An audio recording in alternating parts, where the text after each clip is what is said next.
할렐루야. 성경은 우리 모두가 다 죄인이라고 이야기를 합니다. 기억하십니까? 성경은 우리 모두가 다 죄인이라고 이야기를 합니다. 로마서 3장 23절은 그래서 이렇게 이야기를 하죠. 모든 사람이 죄를 범하였음에 하나님의 영광에 이르지 못하더니. 모든 사람이 다 죄인이고요. 성경은 또 모든 사람이 다 죽었던 상태라고 이야기를 합니다. 에베소서에 보면은 우리의 상태를 뭐라고 이야기하냐면은 죽었던 너희를 살리셨도다, 이렇게 이야기를 하거든요. 죽어 있었다. 죄인이기 때문에 죽어 있었다. 성경은 우리의 상태를 그렇게 이야기를 합니다. 그러나 우리는 예수 그리스도로 말미암아 생명을 얻게 되었습니다. 아멘. 믿으십니까? 예수 그리스도로 말미암아 우리는 생명을 얻게 되었습니다. 그런데 문제는요, 진짜 문제는 뭐냐면은 그렇게 생명을 얻었음에도 불구하고 여전히 우리가 죄 가운데 살아가고 있다라는 거예요. 죄 때문에 우리가 죽었던 상태였다가 예수 그리스도로 말미암아 죄 사함을 받고 생명을 얻게 되었는데, 그럼에도 불구하고 우리가 여전히 죄 가운데 살아가고 있는 것이 우리의 진짜 문제라는 거예요. 좁은 의미에서 죄는 하나님의 말씀에 불순종하는 것입니다. 성경에 나와 있는 계명을 따르지 않는 것뿐만 아니라 하나님의 말씀에 불순종하는 것, 그것이 죄입니다. 그것이 죄예요. 그러나 넓은 의미에서는 하나님께서 하라고 하지 않았더라도, 또 어떤 것은 하지 말라고 하지 않았더라도 옳은 것을 하지 않는 것 또한 죄다. 성경이 이렇게 이야기를 하고 있다라는 거예요. 오늘 보면 17절은 그래서 이렇게 이야기를 하죠. 그러므로 사람이 선을 행할 줄 알고도 행하지 아니하면 죄니라, 이렇게 이야기를 합니다. 선을 행할 줄 알고도 행하지 아니하는 것이 죄다. 야고보는 이렇게 이야기를 하고 있는 거예요. 그렇다면 우리가 어떻게 선을 행할 줄 알게 되는 것일까요? 선을 행할 줄 아는 것, 우리에게 어떻게 이런 것들이 주어지는 것일까요? 사랑하는 성도 여러분, 하나님께서는 우리에게 양심이라는 것을 주셨습니다. 특별히 예수 그리스도를 믿고 거듭난 사람에게는 선한 양심이 생겨서 선한 것과 악한 것을 구별할 수 있게 되었습니다. 히브리서 13장 18절은 이렇게 이야기를 합니다. 우리를 위하여 기도하라. 우리가 모든 일에 선하게 행하려 함으로 우리에게 선한 양심이 있는 줄을 확신하노니, 이렇게 이야기를 해요. 또 로마서 9장 1절에서도 이렇게 이야기를 합니다. 내가 그리스도 안에서 참말을 하고 거짓말을 아니하노라. 나에게 큰 근심이 있는 것과 마음에 그치지 않는 고통이 있는 것을 내 양심이 성령 안에서 나와 더불어 증언하노니, 이렇게 이야기를 합니다. 선한 양심이 우리에게 주어짐으로 우리는 스스로 선한 것과 악한 것을 판단할 수 있게 되었습니다. 기독교적인 가치관으로 선한 것과 악한 것을 판단할 수 있게 되었다라는 거예요. 그런데 이 선한 양심이 없는 사람들은 악한 일을 거리낌 없이 행합니다. 하나님의 영이 없는 사람들에게 선이라는 것은, 기독교적인 가치관을 가지고 있지 않은 사람에게 선은 자기의 이익이기 때문이에요. 자기의 이익이 선이기 때문에 거리낌 없이, 우리가 볼 때는 악한 일을 거리낌 없이 행한다는 거예요. 저 사람은 왜 저런 일을 행하지? 저게 나쁜 일이라는 걸 모르는 걸까? 몰라요, 여러분. 그걸 나쁜 일이라고 생각하지 않아요. 선한 양심이 없기 때문입니다. 기독교적인 가치관, 하나님의 마음이 없기 때문입니다. 그러나 하나님의 영이 있는 사람들, 그리스도인에게는 선한 양심이 있다라는 것을 믿으시길 바랍니다. 그래서 때로는 우리의 양심에 거리끼는 일들이 생기기도 하는 거예요. 선한 양심이 우리에게 있기 때문에 거리끼는 일들이 생기기도 한다는 것입니다. 분명히 무엇이 선한 것인지 알아요. 알면서도 때로는 그것을 하지 못하는 우리의 모습을 볼 때가 있죠. 사실 선한 것이라고 해서, 선한 일이라는 것을 안다고 해서 그리스도인이라고 해서 그것을 다 행하지 않아요. 다 행하지 못해요.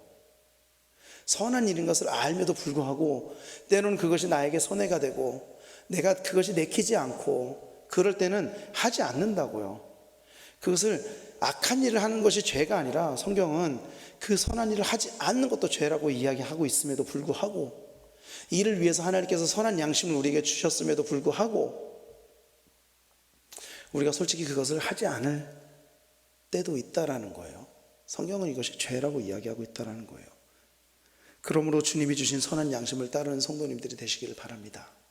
그것이 비록 힘들고 어려운 일임에도 불구하고 주님이 주신 선한 양심을 따르는 우리 성도님들이 되시기를 바랍니다. 그렇다면 오늘 야고보가 이야기하는 선이 무엇이냐는 거예요. 사실 우리는 선한 양심을 가지고 있기 때문에 우리의 삶 가운데 일어나는 일들을 선한 일과 악한 일로 판단할 수 있어요. 예수님의 마음으로 판단할 수 있습니다. 그런데 오늘날 우리의 상황이 아니라 이 야고보서가 쓰여졌을 때 야고보가 이야기하는 이 선, 이 원문에서 이야기하는 이 선은 무엇이냐는 거예요. 야고보서는 지속적으로 부자와 가난한 자의 문제를 이야기했어요. 기억하십니까? 부자들로 하여금 가난한 자를 차별하지 말라고 이야기를 해요. 이런 사람들을 도와야 된다고 이야기를 해요. 야고보서에서는 17절 원문에 결론을 이끄는 후치성 접속사 운이라는 단어가 사용이 되거든요.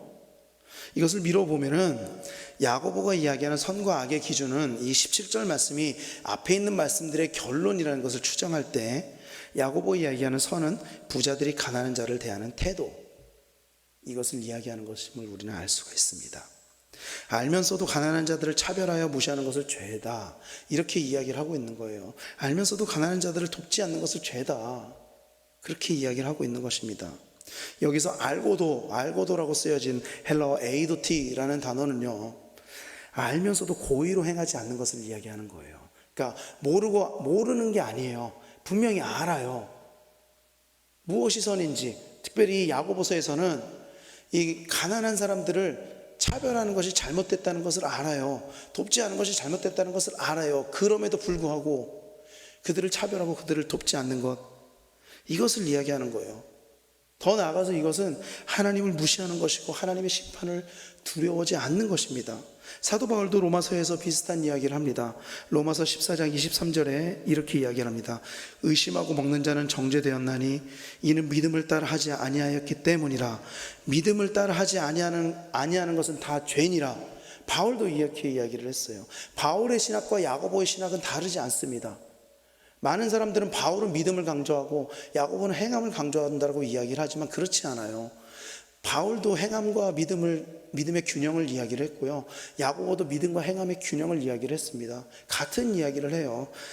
믿음을 따라 하지 아니하는 것은 다 죄다. 바울도 이렇게 이야기를 했어요.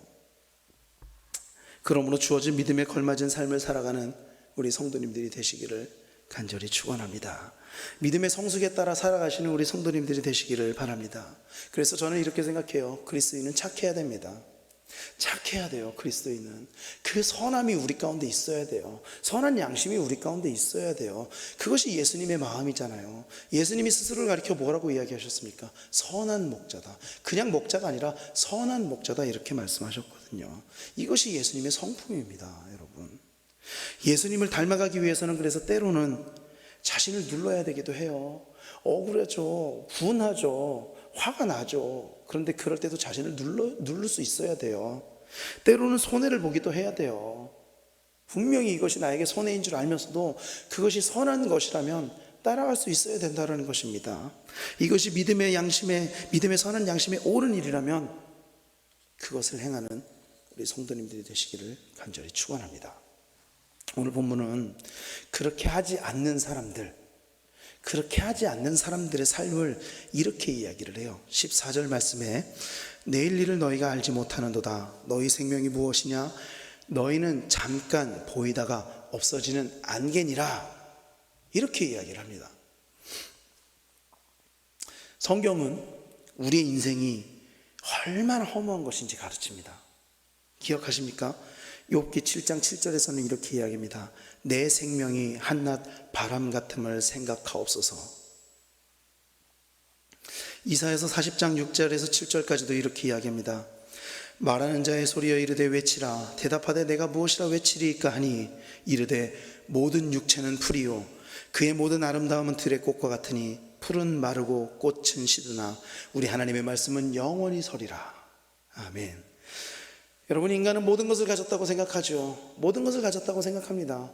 우리는 만물의 영장이라고 하면서 모든 것 가운데 우월한 존재라고 이야기를 해요, 사람들은. 그런데 여러분 생각해 보십시오. 실상 가진 것은 아무것도 없어요. 우리는 아무것도 없습니다. 옛날에 유행가 가요 중에 그런 얘기가 있었잖아요. 알몸으로 태어나서 옷 한 벌은 건졌잖소. 태어날 때도 아무것도 가지고 태어나지 않고요, 갈 때도 아무것도 못 가지고 가요. 우리는. 그러면 우리의 인생은 깁니까? 인간은 자신의 인생이 길다, 긴 인생, 100세 시대 그렇게 이야기를 하죠. 그런데 영원한 하나님의 시간에서 우리의 인생은요, 여러분, 그냥 점 하나에 불과합니다. 인간은 스스로를 대단하다고 여길 수는 있죠. 그렇게 여길 수는 있지만 하나님을 알게 된다면, 여러분, 하나님을 알게 된다면 인간이 얼마나 유한하고 얼마나 작은 존재인지 알게 됩니다. 우리도 경험했잖아요. 하나님을 알게 되는 그때 우리가 얼마나 미약한 존재인지, 우리가 하나님의 도움이 없이는 안 되는 사람들인지 그것들을 깨닫게 되잖아요. 사랑하는 성도 여러분, 우리는 다 하나님을 알고 만난 사람들입니다. 그러므로 이 세상의 것을 위해 살지 말고 하나님 나라를 위해 살아야 될 줄로 믿습니다. 우리의 인생은요, 잠깐 보이다가 없어지는 안개이기 때문에 여러분, 그 잠깐 보이다가 없어지는 안개를 바라보는 것이 아니라 영원한 것을 바라볼 수 있어야 될 줄로 믿습니다. 오늘 본문은 선한 양심이 없는 사람들을 뭐라고 이야기하냐면요, 앞에서는 이렇게 정의를 해요. 장사하여 이익을 보리라 하는 자들, 이렇게 이야기를 합니다. 여러분, 장사하여 이익을 보리는 것 죄입니까? 장사해서 이익을 보는 것 죄입니까?